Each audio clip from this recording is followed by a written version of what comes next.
As-tu déjà vu des collages féministes sur les murs de ta ville? Pourquoi des personnes collent-elles leur colère sur nos murs? Et connais-tu l'histoire du mouvement de 1000 femmes derrière la plupart de ces collages?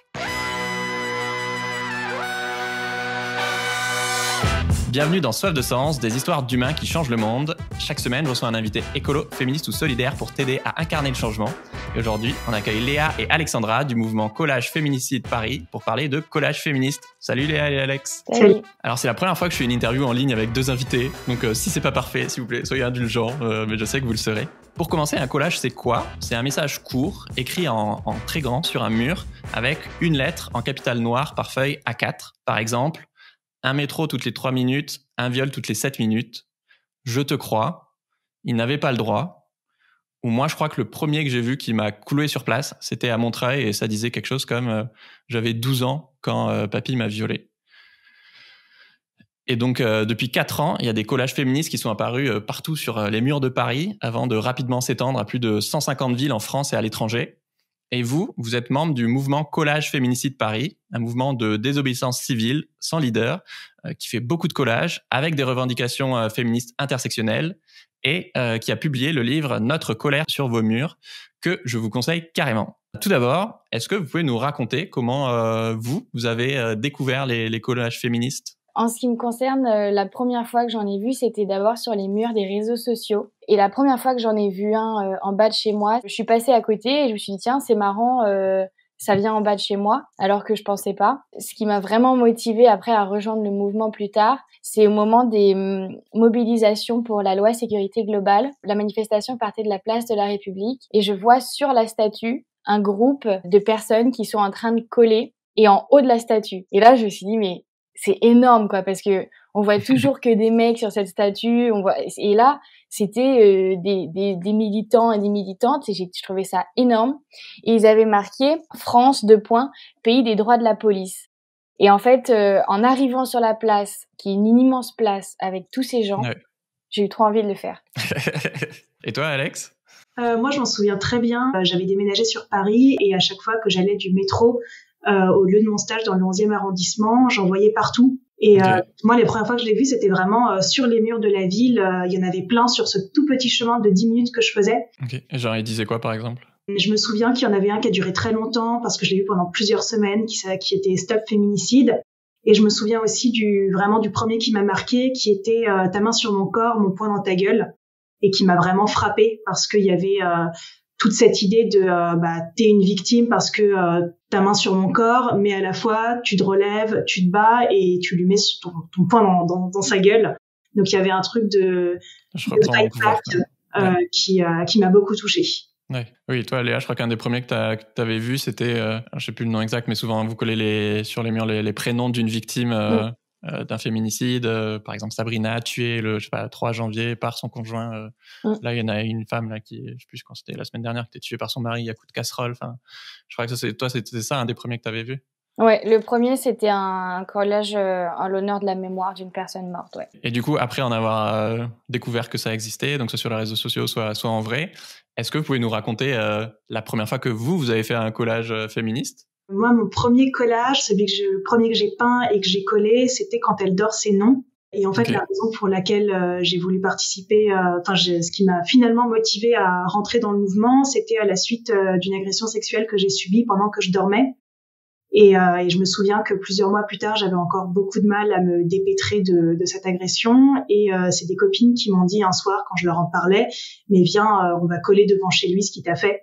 Et j'imaginais sortir le matin de chez lui et arriver devant le mur et voir ce que j'avais collé et savoir que j'étais passée par là. Donc il y avait pareil un truc de puissance, de reprendre la puissance et de moi lui faire peur.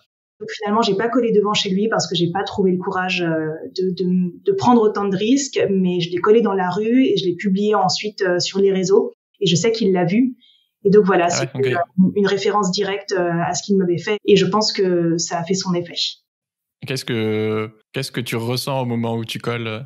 Alors c'est drôle parce que ce jour-là, c'était mon tout premier collage, donc j'étais très stressée et donc j'étais avec ces copines-là et donc j'ai collé très vite, tout très rapidement, en regardant autour de moi s'il y avait personne et tout. Donc j'étais vraiment je ressentais pas ce que j'avais écrit parce que j'étais dans le stress. Et en fait, c'est à la fin, j'étais prête à prendre mon seau, ma colle et puis qu'on parte.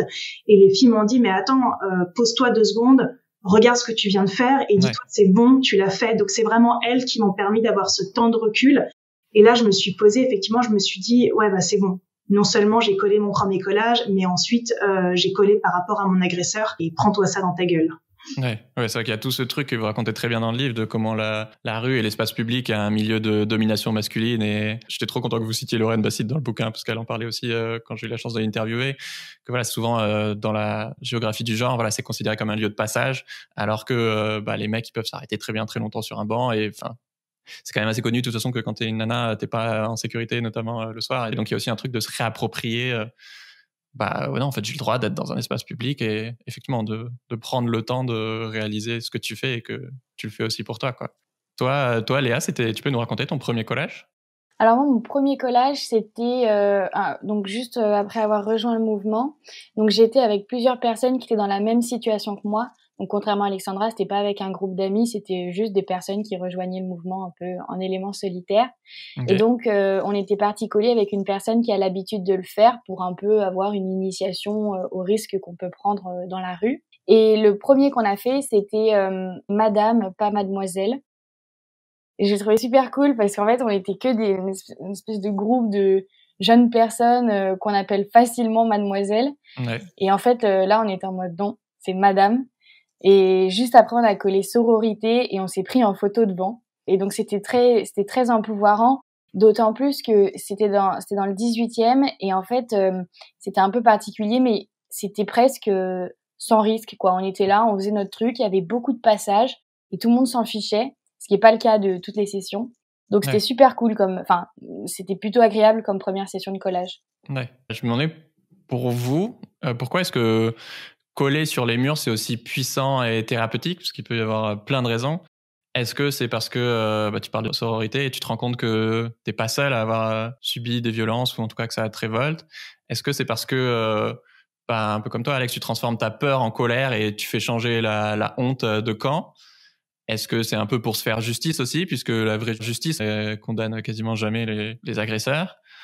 Ou est-ce que c'est aussi parce que vous voulez apporter du soutien aux autres victimes et à leurs proches? Voilà, je me demandais pour vous personnellement, est-ce qu'il y a une raison qui ressort, même si je me doute c'est un peu tout, en quoi c'est puissant et thérapeutique? Moi, les collages en soutien, je sais que ça m'a fait du bien quand j'ai vu, et du coup, j'espère que ce que je colle peut faire du bien aussi.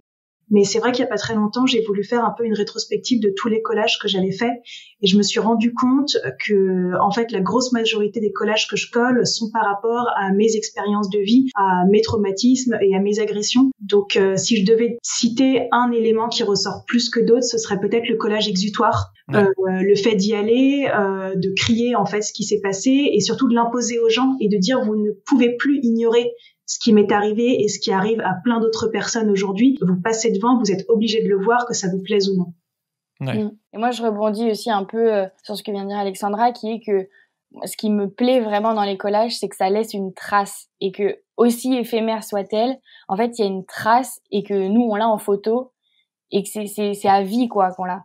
Et ça fait beaucoup de bien, parce que quand on passe devant un collage, on sait que c'est des personnes, on se sait entre nous, quoi. Ça fait une communauté directement, et c'est vraiment, ça soulage.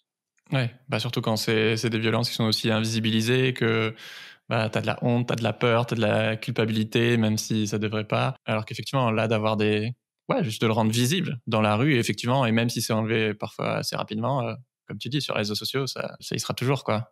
J'aime bien ce témoignage dans votre livre. J'ai commencé à coller parce que j'étais fatigué de jouer uniquement la douce pédagogue pour ne pas trop heurter en exposant un fait. J'étais fatigué de toujours ravaler ma colère. Donc concrètement, vous collez de jour comme de nuit, et les réactions des gens peuvent être très variées.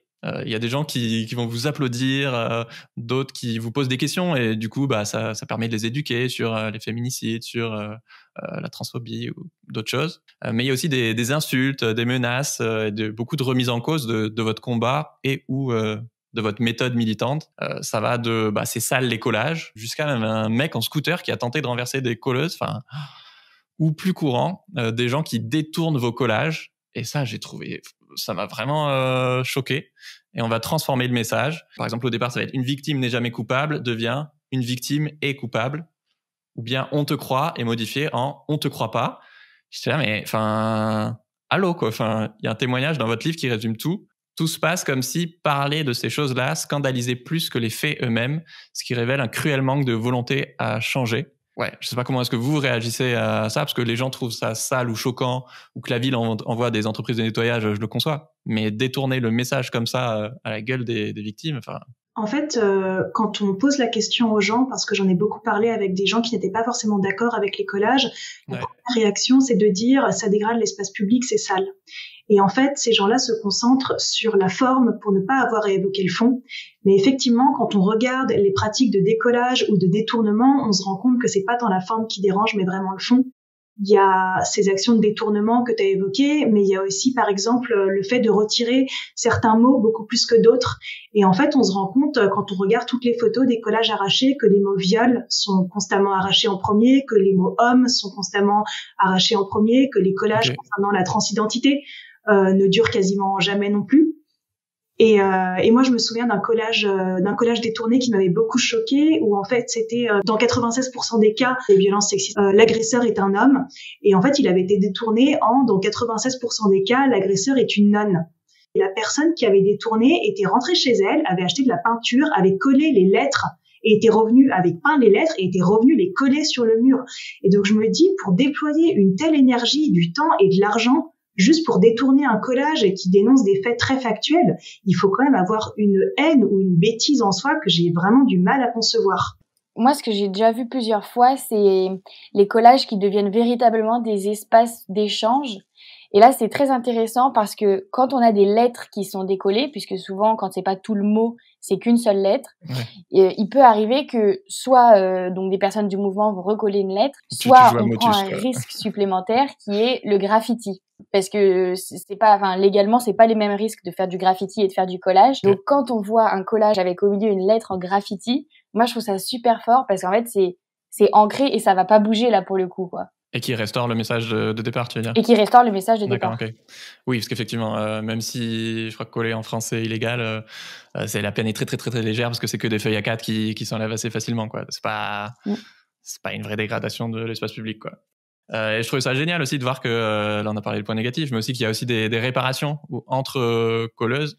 Bah du coup, s'il y a un message qui effectivement a vieilli, par exemple, bah t'as un autre groupe qui va repasser derrière et le remettre à jour. Et ça, c'est hyper puissant en termes d'adelphité, de solidarité. Et aussi que, vous en parlez dans le livre, que coller, bah, concrètement, ça change des vies. Par exemple, c'est en lisant vos messages qu'une passante a trouvé le courage de quitter son mec qui était violent depuis des années avec elle et qui lui faisait du chantage affectif vis-à-vis de leurs enfants. Ou une autre que bah, certaines phrases sur les murs l'ont poussée à porter plainte. Est-ce que vous avez des anecdotes sur l'impact que des collages ont pu avoir ? Moi, dans le cadre de mon master, j'avais travaillé sur les collages et donc j'avais été amenée à faire des entretiens avec beaucoup de gens. Et les gens me parlaient beaucoup en fait de la sensibilisation que ça a eu sur eux, et souvent c'est tout le temps les mêmes choses qui reviennent, c'est-à-dire que les gens savent que ça existe, les féminicides, ils savent que les violences conjugales ça existe, mais ils n'avaient aucune idée du nombre que c'était et de à quel point c'était important. Et notamment le collage un féminicide toutes les 48 heures, ça choque beaucoup les gens parce qu'ils se disent ah oui en fait c'est tous les 2 jours que ça arrive. Donc moi c'est plutôt ça que j'ai vu et qui est vraiment très présent dans beaucoup de discours, le fait de s'être rendu compte grâce au collage de ce que c'était que l'ampleur des violences sexistes et sexuelles. Moi, en ce qui me concerne, c'est plutôt que ça a permis de trouver un groupe pour entrer dans le militantisme d'une façon presque facile, je veux dire en termes d'engagement, comme c'est quelque chose de très libérateur et sur laquelle on a beaucoup de contrôle, c'est-à-dire que on peut aller coller ou non. En fait, ça fait du bien de se dire on peut s'engager à la hauteur de ce qui nous correspond, avec le degré de radicalité qui nous correspond, ce qu'on ne trouve pas forcément dans les autres moyens d'engagement militant. Une très belle action que vous faites aussi, ce sont des mémoriaux avec les prénoms en grand de effectivement des 100-150 femmes tuées chaque année par leur conjoint ou ex-conjoint. Et c'est un lieu de recueillement temporaire avec des bougies, des fleurs. Et d'un côté, moi je trouve ça... visuellement, ça fait froid dans le dos, quoi, de voir tous ces noms de victimes en même temps. C'est imposant et flippant. Et en même temps, je me dis, ça doit être hyper fort comme moment solennel de solidarité et d'hommage, quoi. Pour vous, c'est quoi un mémorial? Est-ce que vous avez des souvenirs de mémoriaux à nous partager? Moi, je pense que c'est les plus beaux souvenirs que j'ai avec le mouvement. Parce qu'en fait, ce qu'il faut voir, c'est que c'est toujours des moments un peu à part du temps où on se retrouve dans la rue en grand groupe. Déjà, quand on est 4, on a l'impression d'être invincible, mais alors quand on est 40, c'est juste énorme. Ouais. Et puis chacun et chacune a son petit collage et on vient tous et toutes poser notre truc plus ou moins en même temps. Il y a de l'entraide. Ce qui fait qu'en 10-15 minutes, on se retrouve avec tous les noms et c'est là qu'après l'émotion revient où on se dit « Ah oui, ça, 120 personnes, en fait, ça donne ça, quoi. » Et c'est énorme. Puis ça doit arrêter les passants aussi, j'imagine. Bien pareil, sûr. Ouais. On a déjà eu des passants qui passent avec leurs enfants et puis en fait, les gens se posent et puis ils commencent à discuter entre eux, même pas forcément avec les personnes qui collent, mais juste entre eux, des parents qui expliquent à leurs enfants et tout. Enfin, c'est vraiment à part comme moment. Pour moi, les mémoriaux, c'est effectivement un moment très fort et très dur à la fois. Il y a tout le temps le début où, voilà, je participe, je peins, je prends aussi des photos parce que j'aime bien garder une trace. Et en fait, quand le mémorial est pratiquement entièrement monté ou aux 3/4, je m'arrête et là, le nombre de noms me frappe vraiment. Et je m'arrête et je me dis, mais en fait, toutes ces femmes, toutes ces personnes, elles sont mortes et elles sont mortes dans l'année dans l'année précédente. Donc il y a une proximité qui est vraiment glaçante. Et je me souviens au dernier mémorial là de janvier 2023, il y a un homme qui était un réfugié afghan qui est venu et je l'ai entendu lire les prénoms et il disait Alessandra, Lisa, Marie, mais attendez, elles sont toutes mortes, mais c'est pas possible, elles sont toutes mortes. Et en fait, lui aussi prenait conscience, l'accumulation de tous les noms au même endroit fait vraiment prendre conscience de ce que c'est, de ce qui vient de se passer. Et moi, il y avait un moment qui m'avait beaucoup touchée au mémorial qu'on avait fait à l'occasion des 3 ans du mouvement, donc de l'anniversaire des 3 ans du mouvement. Il y a une petite fille, elle devait avoir 12 ans, quelque chose comme ça, qui passait avec ses parents et en fait qui est venue nous voir et nous a demandé si elle pouvait aussi faire un collage. Et donc on lui a donné un seau, une brosse et un petit collage qui était aimé différent de tuer. Et donc le père est resté en retrait de l'autre côté du trottoir et elle et sa mère, elles sont allées coller juste à côté du mémorial. Et donc il y avait la mère qui passait des feuilles à la petite fille et elle collait. Et je me suis dit, ça c'est vraiment ce qu'on veut réussir à faire en fait, parce que c'est la transmission, c'est la sensibilisation, c'est quelqu'un qui s'arrête et qui se dit, je vais participer moi aussi. Et ce jour-là, il y a une collereuse qui était à côté de moi qui m'a dit, tu vois, ça c'est la relève. Et je me suis vraiment dit, oui, ça c'est vraiment la relève. C'est trop.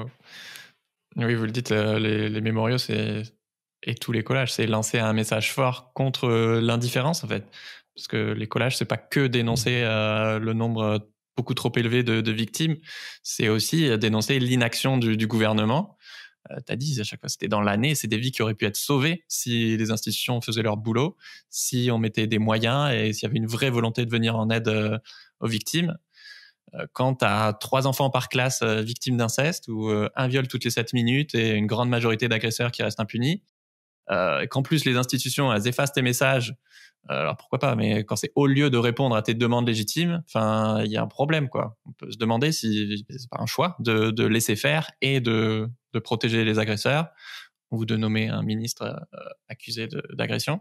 D'ailleurs, je me demandais, est-ce que vous pourriez nous en dire un peu plus sur ce passage du livre, développé, que je trouve très très parlant, qui dit coller dans la rue, c'est rendre visible ce qui est invisibilisé. Et rendre le patriarcat visible, c'est déjà participer à son abolition. Le patriarcat a horreur qu'on le mette face aux violences qu'il inflige, car il se maintient tant qu'il les naturalise et les rend ordinaires. Ce que je trouve percutant, c'est que cette partie, elle arrive à un moment où on parle des témoignages, parce que dans la pratique, dans notre pratique de collage, il y a les messages, le mémorial et le témoignage qui est voilà ce que j'ai vécu, je l'expose sur un mur, et donc en l'exposant sur un mur, je le rends visible. Et en fait, ça fait du bien de se dire, là, je le rends visible sans demander la permission à quiconque de dire on veut bien le regarder ou on veut pas le regarder.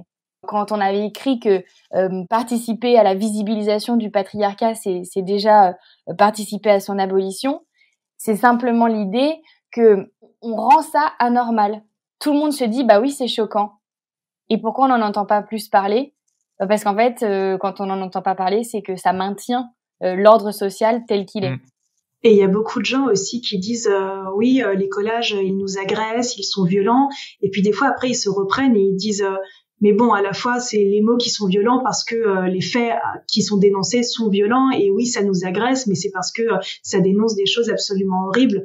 Donc les gens ont conscience aussi de tout ce qu'il y a derrière et de la violence que subissent les personnes qui collent et les personnes pour qui on colle.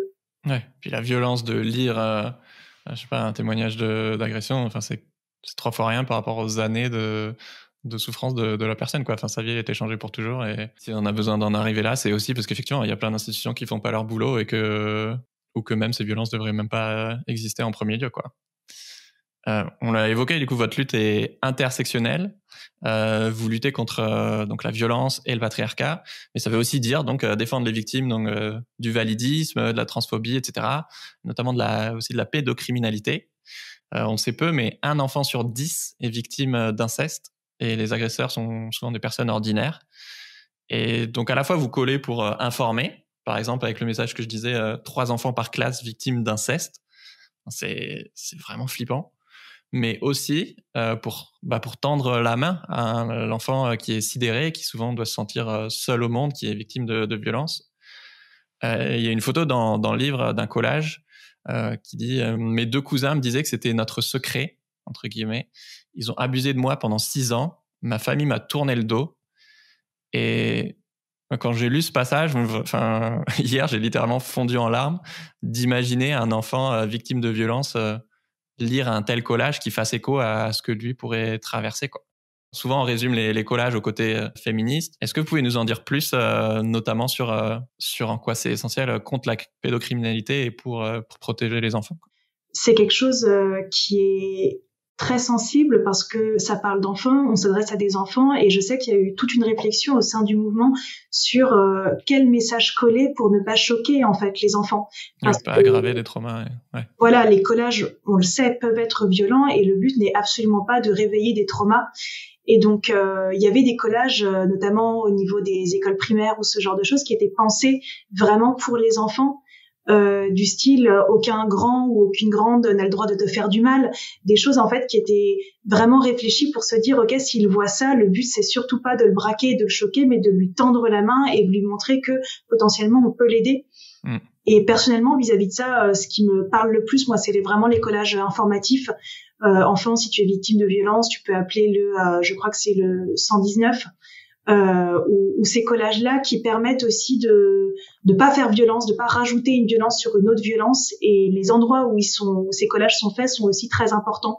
On colle pas la même chose devant un commissariat que devant une école primaire. Ouais. Nous, on essaie d'adopter la meilleure posture qui est de s'adresser aux enfants sans les brusquer. Et puis, il faut aussi être capable d'expliquer. Une autre anecdote, c'était une fois, on était devant une école. Et puis, dans notre collège, il y avait le mot pédocriminalité. Et il y a un petit qui devait avoir 8 ans qui passe devant et qui nous dit « Mais c'est quoi la pédocriminalité ?» Et là, on a eu un moment alors attends, comment on va expliquer ? Et en fait, après, ça s'est bien passé. Mais c'est vrai que c'est des mots qui sont difficiles à avaler, qu'il faut expliquer, qu'il faut pas cacher pas parce qu'on a 8 ans qu'on peut pas comprendre. Mais il faut quand même s'exprimer d'une certaine façon. Oui, puis si on veut réduire les risques, il y a un moment, il faut en parler aussi à ses enfants. Et alors effectivement, comment, de manière habile, etc. Mais faire l'autruche, c'est pas ça qui résout les problèmes, quoi.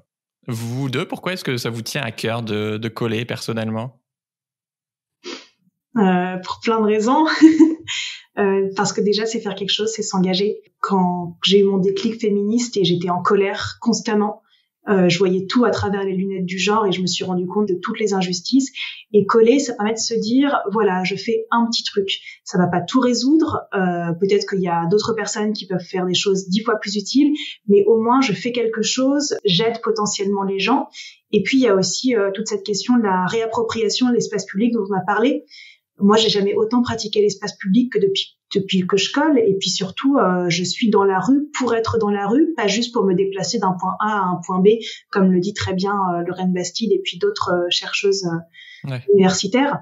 J'occupe la rue, je l'occupe pendant longtemps, je me balade, je déplace les poubelles, je grimpe sur les grilles. Donc il y a un aspect transgressif dans le collage et qui permet cette question de l'empouvoirment. Et moi, je sais que depuis que j'ai commencé à coller, et je pense que c'est forcément lié, maintenant je réponds à la rue quand on me fait une microagression, quand on me siffle, quand on me dit que je suis mignonne ou je sais pas quoi, quand on me touche sans me demander ma permission. Maintenant je réagis, je les mets mal à l'aise, je leur hurle dessus, je décris très exactement ce qu'ils viennent de me faire dans le métro pour bien qu'ils aient la honte. Et ça, c'est quelque chose que je faisais pas avant les collages. Et les collages m'ont vraiment aidé à prendre en main mon militantisme et à ouvrir ma gueule. Moi, c'est un peu comme Alexandra, c'est que le premier truc que je trouve super fort, c'est que ça permet de former un groupe, une communauté. Même si on se voit pas tous les jours, on sait que c'est des personnes à qui on peut s'adresser en se comprenant sans même avoir à discuter, sans même avoir à se justifier. Et ça, je trouve que c'est très fort.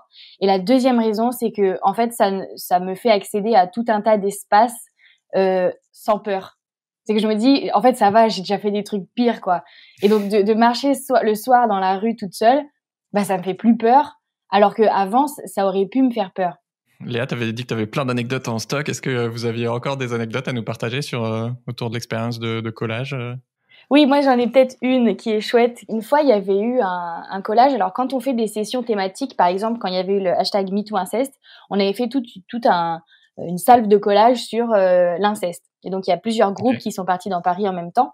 Et donc ce qu'on fait quand il y a une grande actualité comme ça qui occupe l'espace, c'est que on tire des feuilles qu'on colle à côté de nos collages où on met des ressources, donc des numéros d'associations, des numéros d'écoute, des films, des livres, enfin, tout un tas de trucs. Et donc, je me rappelle, moi, j'étais partie avec un groupe faire ces sessions de collage et je rentre chez moi et je vois que en bas de chez moi, c'était pas un collage que j'avais fait, mais un autre groupe était passé. Et en fait, sur la feuille où il y avait toutes ces ressources, il y avait quelqu'un qui avait écrit « Merci les coloreuses ». Et j'avais trouvé ça trop bien. Et puis, je pense que la majorité de l'opinion publique, majorité silencieuse, clairement, est contre les violences. Donc il y a aussi ce lien-là entre une minorité militante qui porte les combats soutenus implicitement et peut-être parfois trop silencieusement par une majorité, quoi. Moi, je me souviens au dernier mémorial, donc celui de janvier 2023, on avait pris beaucoup de temps à le faire. Ça dure 2, 3, 4 heures, ces moments-là. Et en fait, un riverain de la rue Bouvier, parce qu'on le fait chaque année dans la rue Bouvier, dans le 11e arrondissement, a appelé la police. La police est venue, a relevé des identités, et ensuite, la police a appelé les services de propreté de la mairie pour qu'ils viennent nettoyer. Et en fait, les services de propreté sont venus même pas 1 heure après que le mémorial ait été fini. Moi, je suis repassée quelques minutes plus tard et en fait, j'ai vu que tout avait été détruit et j'ai juste vu le camion de la voirie de la mairie de Paris partir. Donc, ça m'a fait un énorme choc. J'étais vraiment en colère. Au début, j'ai même cru que je m'étais trompée d'endroit tellement j'y croyais pas que ça ait pu être enlevé aussi vite. Et donc, à la suite de ça, une habitante, je pense, du 11e arrondissement a écrit une lettre à la maire, à la responsable de la propreté et à différents élus de la ville de Paris en leur disant, bah voilà ce qui s'est passé, comment est-ce possible que vous n'ayez pas laissé ce mémorial durer plus de quelques heures, au moins quelques jours. Et déjà, ce soutien d'une personne qui ne colle pas, qui ne fait pas partie du mouvement, mais qui nous a quand même montré son soutien, ça faisait vraiment chaud au cœur. Et à la suite de ça, on lui a répondu. Et la responsable des services de propreté lui a dit que ce serait plus enlevé maintenant et que le message allait passer dans les services de propreté. Et en fait, un groupe est revenu coller au même endroit la semaine suivante sur le mémorial qui avait été enlevé trop rapidement. Et apparemment, il y est encore maintenant. Donc ça montre aussi que il y a un espoir, il y a des possibilités de progression, il y a éventuellement, si j'ose dire, des possibilités de collaboration avec les institutions. Ouais. Où on se dit que quand c'est des collages aussi importants que des commémorations de personnes qui sont mortes, eh ben on va les laisser vivre parce que ça c'est fondamental et que toute la société en a besoin. Oui, j'ai l'impression qu'il y a plein de maires notamment qui autorisent les collages et que du coup il y a plein d'endroits où c'est plus illégal en fait et qu'effectivement il peut y avoir du soutien des institutions, quoi. Ça peut arriver, ouais. À Montreuil apparemment il y a un vrai soutien officiel de la mairie. Là-dessus, c'est pas le cas dans toutes les villes. Il y a encore des villes qui sont malheureusement très répressives. Mais moi, personnellement, j'ai l'espoir que petit à petit, ça finisse aussi par rentrer qu'en fait, on est utile. On le fait pas juste pour nous, on est utile pour plein de personnes. Est-ce que vous auriez un message pour les personnes qui nous écoutent ? Je dirais que le militantisme féministe, c'est un chemin, que quand on commence, on est toujours très en colère et qu'après, ça va mieux. Et que plus on a d'outils militants, les collages, les livres, les associations, plus on a l'impression de se sentir utile et de faire des choses bien et ça permet aussi de s'apaiser et vraiment de se sentir utile.